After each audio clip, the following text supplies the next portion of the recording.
Wreathes Across America Radio is a voice for America's veterans as we continue our 9/11 remembrance coverage on Wreathes Across America Radio. It is my absolute honor today to be talking to John McConnell. John is a retired Chief Warrant Officer 3 from the United States Army and currently hosts the Retire.Army podcast, coming soon to Wreathes Across America Radio.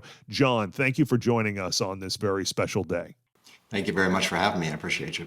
And so, John, first of all, we'll start here and tell people about the Retire.Army podcast and what you do with that show. Yeah, sure. So my intent was to start a vlog. I did a horrible job at that. At some point after I retired, I decided to dig into everyone else's retirement stories because I figured they were a little bit more interesting than mine. And along that path, I've interviewed 20 or 25 or so guests so far. Very long form podcasts, about 1 to 2 hours. And I really just get into the details of where they came from, what they did in the service, any interesting stories about retirement, any interesting tips and tricks about how to get through the system of retirement and the VA and things of that nature. That is fantastic, and certainly a worthy cause to appreciate people for their service and after their service. And speaking of their service, you retired as a CW3, but take us back in time. When did you first enlist in the United States Army, John? So I came in the Army on March 13th, 1996. I was in St. Louis at the time. That's where I came in, enlisted, went to Fort Jackson shortly after that, and started my journey as a signal soldier in the United States Army. So, John, tell us what inspired you in 1996 to enlist in the United States Army. There were a couple things that were going on. So one was I was at a point in my life where I just had a car accident. I wasn't able to go back to finish my schooling. And then the environment that I was in was a little bit sketchy at the time. So I was trying to figure out a way to get out of there and to do something and to continue moving with my life, even though I had a setback. And so I reached out to recruiters. The Army recruiter was the one that came back and pounded on my door and said, hey, we're going to get you in. We're going to get you enlisted and get you signed up. And lucky enough for me, I was able to get a job that kind of lined up with my schooling, which was electronics, communications, and things like that. So that worked out, and I haven't looked back since. We're talking to John McConnell. He is a retired Chief Warrant Officer 3 from the United States Army, and he also is the host of the Retire.Army podcast. So, John, 1996, there's some stuff going on, but we're not in the middle of any major conflicts at that point. And since this is our September 11th remembrance programming on Wreathes Across America Radio, take us to that moment where you first heard the news of the events of September 11th. Absolutely. Yeah, I was in Germany. I was in the 440th Signal Battalion over in Germany, and we got to formation in the morning and got the news that morning. It had already hit the first tower, I suppose, when we got the news. So they gave us a quick brief, released us to go contact our families. I ran up to my barracks room.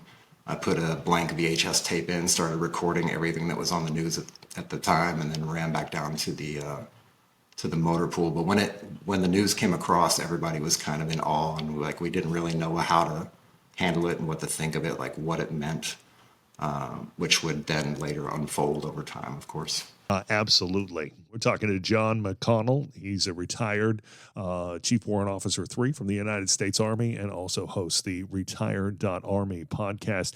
So I can imagine from that very moment for the rest of your career in the United States Army, things were drastically different, right? Yeah, that's correct. I can just walk you through a quick story of what happened shortly after that. We basically needed to put together a QRF and kind of like base security. And we were standing in formation. I was in my company formation. It was three platoons. And the first sergeant asked if anybody knew how to do QRF or how to set up security checkpoints or anything like that. And surprisingly enough, I didn't see a hand. Maybe there was a hand up, but I didn't actually see one in my peripheral vision. And I just instinctively raise my hand because I just came back from, a deployment in Bosnia a couple of years earlier where that's all we really did was base security and QRF. And at the time it wasn't called QRF, but that's what we did. We filled sandbags, we put up concertina wire. So I quickly volunteered for that, and that became my mission for the next 3 or 4 weeks straight, was just basically running that 24 hours a day, 7 days a week. Wow. And then that became your new normal, right? I mean, um, constantly vigilant at that point, and the processes were put in place, right? That's correct, yeah. Surprisingly enough, like being in Germany, we were in a foreign country already. Yes, the tensions were a little bit higher, but surprisingly enough, the German community and all the surrounding people there, the locals, literally poured out their hearts and souls. They brought candles, they brought wreaths, they brought flags and flowers and everything, and laid them down in front of the barricades that we had set up just to let us know that they felt what we were feeling, and they had empathy for us as a force. Wow, that is so awesome to hear. I had not heard that that they had exhibited that level of empathy, and that must have given you some reassurance of some sort for everything that was going on to kind of quell the anxiety a little bit, right? Yeah, it did. And it also created this huge feeling of humility inside of me, like this humbleness of, wow, we've been over here, of course, in Germany at the time for the better part of 50 years after World War II, keeping things in line, making sure everything's in place, and peacekeeping in a sense. And just to get that kind of response from the local people around the area, around the bases, and it wasn't just in the base where I was at in Darmstadt, but all across Germany and other bases, I heard similar stories. That's great. Talking to John McConnell, he hosts the Retired.Army podcast. He's a retired Chief Warrant Officer 3 from the United States Army, about his service, particularly on September 11th and beyond. John, obviously, you were not in Germany the entire time for your Army career. Give us a snapshot of what you did, high level, where you were stationed throughout the course of your Army career, and eventually retiring as a CW3.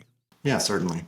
The first 6 years was in Germany. Actually, the first 12 or 13 years was in Germany. I was 6 years active duty. I came off of active duty and went immediately into the reserves. I did not know at the time that there was a reserve unit in Germany. I found out through a friend, so I signed up. I went there, and I did a lot of stuff with that unit. It was the 7th ARCOM at the time, which was one of the one-star commands in the Army Reserve kind of hierarchy. Worked with them for many years, and then at some point put in my packet for warrant officer, and that was around the same time that I deployed, 2007, around there. So I basically got picked up after I started deployment. I came back, and then I went basically immediately to warrant officer school to Fort Rucker for about a month. Came back and then PCS'd as a reservist to the States, to Fort Gordon, to do my basic course. And then immediately after that was picked up for Active Guard Reserve, AGR. And so I served a tour in Fort Knox, Kentucky. From Fort Knox, Kentucky, I went to Massachusetts to work with the Cyber Protection Brigade, or Cyber Protection Center as it's now called. From there, I transitioned to a different MOS, 255 Sierra, which is cyber protection on the signal side. And then my last assignment was in Atlanta, Georgia, with the 3rd Medical Command, 2-star command.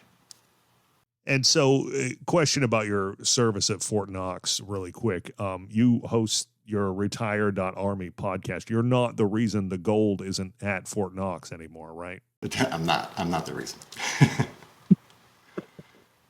Sorry, I was just trying to bring it back around to your podcast.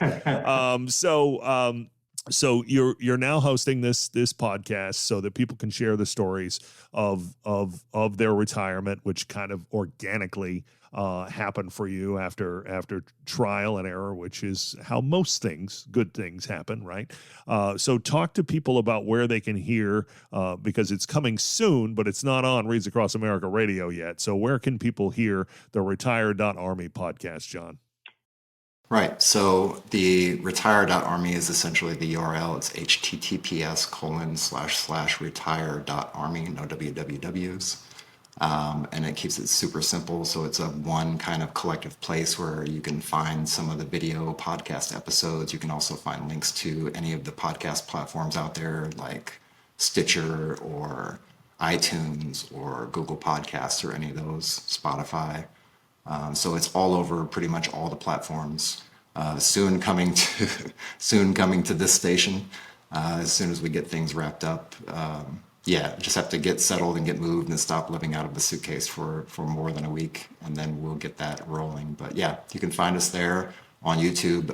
If you look anywhere on social media, it's usually at retire_army or retire army.